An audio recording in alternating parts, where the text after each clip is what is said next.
धरे। संत समागम और हरि कथा।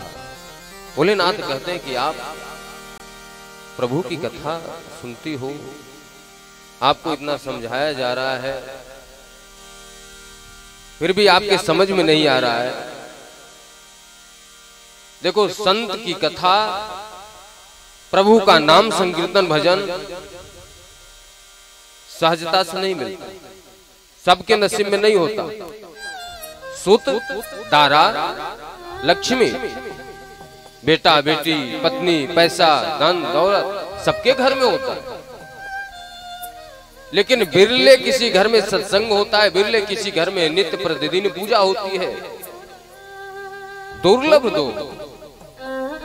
इसलिए जहां पे संतों की संगत हो, कथा हो, हरि कथा हो, वहां पे मन लगा करके बैठो, कथा सुनो।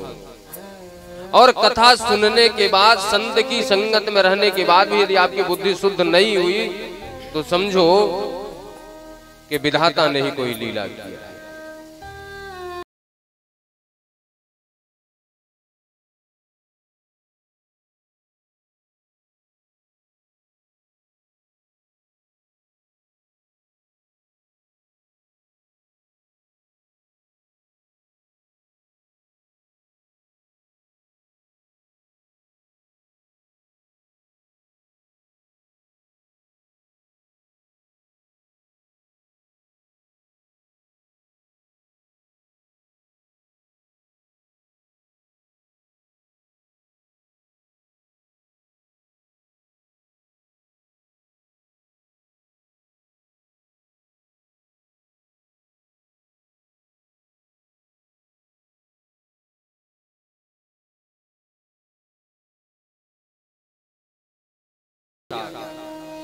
प्रभु राम जी की कथा सुनने के लिए ऋषि महाराज जी के पास जा रहे हैं।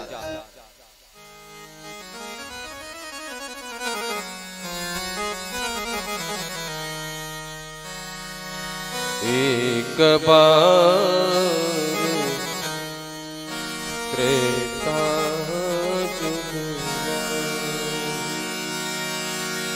एक बार त्रेता जुग माही, शंभो गए कुंभज ऋषि बाही। भोलेनाथ मैया को लेकर के जा रहे हैं कथा सुनने। संग सती जग जननी भवानी, पूछे ऋषि अखिलेश्वर ज्ञानी। मैया ने गलती किया है, अब फिर गलती करने जा रहे हैं। ऋषि के पास पहुंचे,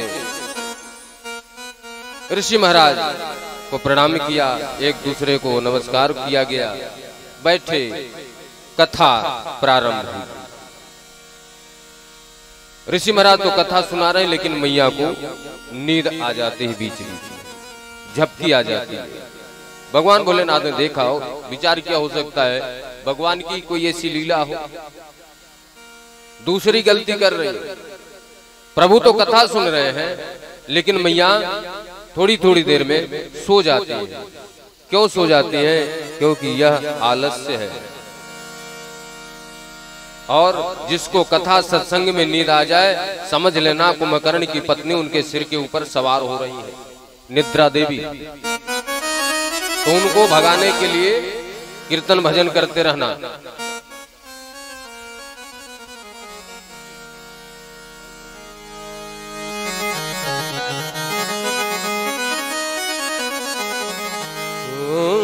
एक बार त्रेता जुग माही, एक बार त्रेता जुग माही, एक बार त्रेता जुग माही, एक बार त्रेता जुग माही।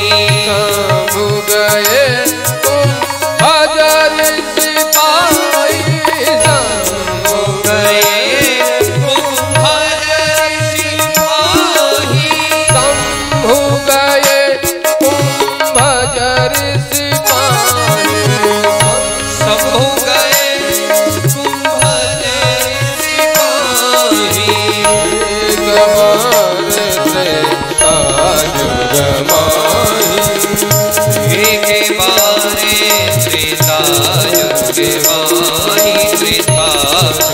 माही त्रेता जुग माही। अब ऋषि महाराज के पास पहुंचे, कथा सुन रहे हैं। मैया को नींद आ जाती है, कथा पूर्ण हुई। फिर प्रणाम किए, वापस आने लगे तो मैया ने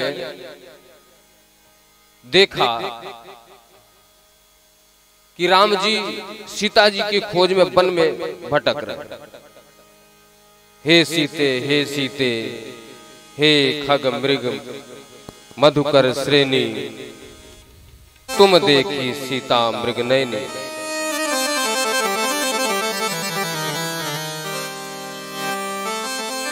विलाप करते हुए लता पत्रों से पूछते हैं, पशु पक्षी से पूछते हैं, क्या आपने लाडली जी को, जानकी जी को देखा? क्या आपने सीता जी को देखा? हे खग हे मधुकर श्रेणी,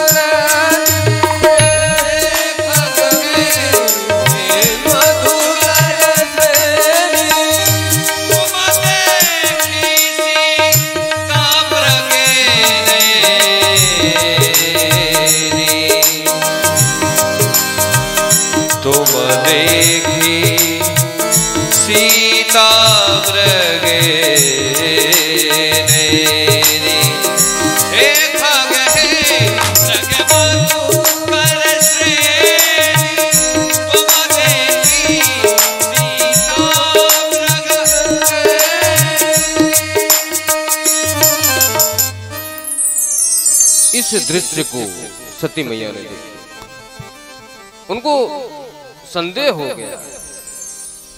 बोले, मन में सोचने लगे, जिस राम की कथा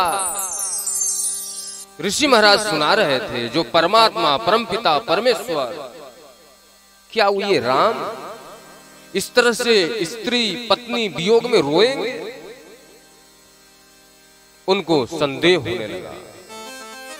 अब ये बात भोलेनाथ से कैसे कहें, तो मैया ने पूछा, प्रभु क्या ये वही राम है जिनकी कथा ऋषि महाराज से हम लोग सुन रहे थे?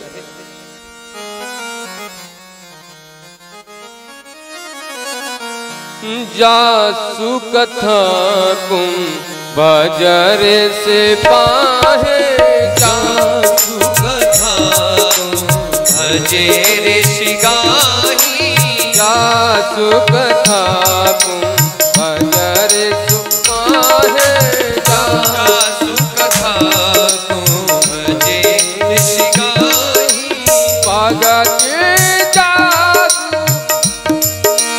भगति जासु मुनि सुनाए, भगति जासु मुनि सुनाई, श्री राम जय राम जय जय राम, श्री राम जय राम जय जय राम।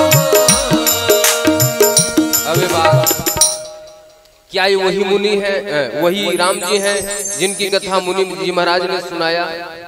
बोले हाँ, इसमें कोई संदेह? बोले नहीं, बस ऐसी पूछ रही हूँ। क्या वही राम है, अखिल ब्रह्मांड के नायक, वही प्रभु, वही परमात्मा जगदीश्वर है ये? भगवान भोलेनाथ मुस्कुराए, मन ही मन भगवान को प्रणाम कर रहे हैं और सोच रहे हैं कुछ न कुछ जरूर लिखा है यार। भगवान भोलेनाथ ने कहा, सो मम इष्ट देव रघुबीरा, सो मम इष्ट देव रघुबीरा, ये वही रघुबीरा है, इसमें कोई संदेह नहीं। वही भगवान, वही राम है जिनकी अभी हम लोग कथा सुन रहे थे। सेवत जाई सदा मुनि धीरा, सेवत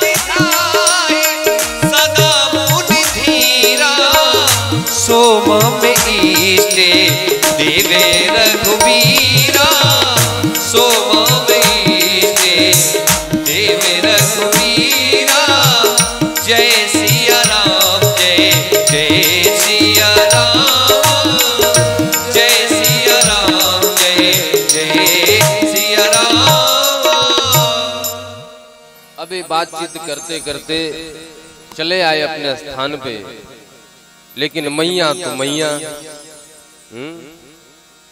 पति देवता घर में ड्यूटी से पहले आ जाए तो दिक्कत, और ड्यूटी से देर आए तो दिक्कत। शक करने का स्वभाव है। किसी भी परिस्थिति में मरना बेचारे पति देव को ही पड़ता है। अभी जल्दी आ गया, ड्यूटी खत्म हो गई, देर से आए तो इतने देर कहां रुक गए थे, कहां चले गए थे? बोलो राधे राधे। किसी के प्रति कहीं भी शंका संदेह करना ये माताओं का स्वभाव है। मैया के मन